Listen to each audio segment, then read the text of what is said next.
Hey everyone, Daniel from AngelDAO here. In this video, we are going to be going over how to collect data from the Ethereum blockchain. Because of this, I wanted to highlight the application we are going to be pulling data from, FujiDAO. Fuji is a borrowing aggregator. What this means is that Fuji will search all the borrowing rates across supported protocols to always find you the best rate on your loan. It does this by refinancing your loan using flash loans when better rates appear. It is a really innovative project that I'm excited to highlight in this series. To start, I want to mention that I will not be coding from scratch in this series, but rather walking through the code that is in the repo. After the video is shot, if there are any changes that are made, they will be reflected in the repo, which will be linked in the description box below. Also, I would like to mention, feel free to, if you see any changes or improvements to the code that you think might make it better or easier to understand, comment down below or make a PR on the GitHub repo. This is the video changelog, which will list the notable changes to the code that will be touched on in the video. So firstly, the ABIs. If you don't already know, an ABI is like a DB model, but for a contract which you pass to Ethers or whatever Web3 library in order to interact with it. The ABI we are using is FujiDAO's ETH DAI vault contract, which is what users interact with whenever they want to borrow DAI. For the beginners watching, node modules are where all your node packages will be stored and is a directory present in any node application. Next, we are going to go over the utils directory, and inside the utils directory, we have the addresses.js file. These are the addresses where the contract is at and the transaction that deployed the contract, which we will use later. The .env file is next, and it's basically where you will store your Infura project ID.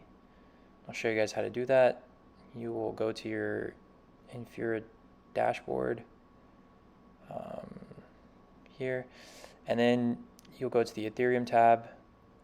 You'll go to your project that you created. You go to the settings tab, and then you will go down to the project ID here. You'll copy this and then paste it in your .env file, so your .env file looks like this. And that's all that should be in your .env file. Again, for the beginners, this is the package.json file, and basically these dependencies determine what packages get installed into your node modules directory. I'm going to quickly explain that yarn.lock will be generated after running yarn, and it's basically versioning info for yarn and node packages. Finally, we have scraper.js, which is where all the business logic is for getting data from the chain and formatting it. So we'll just go there. And this file contains 4 functions that I will go over with you. Contract deploy block, query events, get events, and main. Contract deploy block gets the start block and timestamp for the contract. We will use this in query events to have a conditional start block to query from. Get events simply calls query events and then formats the data, and main calls everything. So for the main function, we are going to be creating this provider var, and it's going to be set coming from the Ethers provider, Infura provider, which uses our project ID from our .env file, and we pass in homestead to signify Ethereum mainnet. If we don't have provider, then we're going to log it there, coming from that else statement. And then once we know we have the provider, and pass it into the get events function. The get events function is an async function, and we're also passing in the from last param, and that is basically an optional param as a block number, which allows us to search the blockchain from that block as opposed to like the entire blockchain or whatever it is defaulted.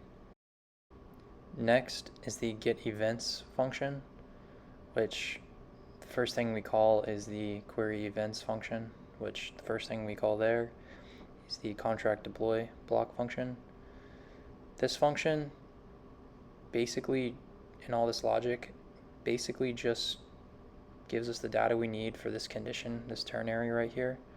So I'm not really going to touch on it too much, but it basically does what I mentioned from last does. So it just helps us so we're not searching the entire blockchain.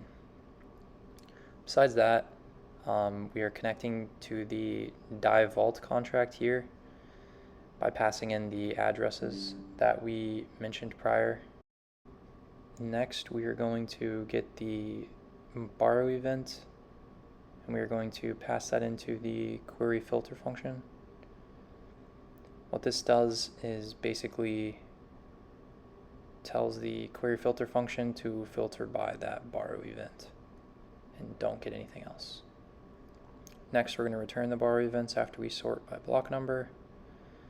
So we have the events here, and all of this logic here is just basically formatting the events to where they look like this. So all of this basically just creates a point like this that we're going to eventually pass into the DB. And finally, we return those events, and it returns here, and we log the events to see how many we have ready to be added to the DB. Cool, so let's see if this works. Let's run the scraper.js file.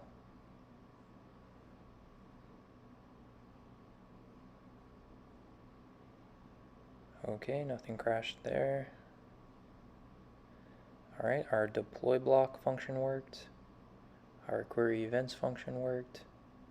And this next function is going to take a long time because my internet's really slow. Alright, looks like it completed successfully. Alright guys, I will catch you in the next video for how we can add this data to MongoDB. So I will see you there.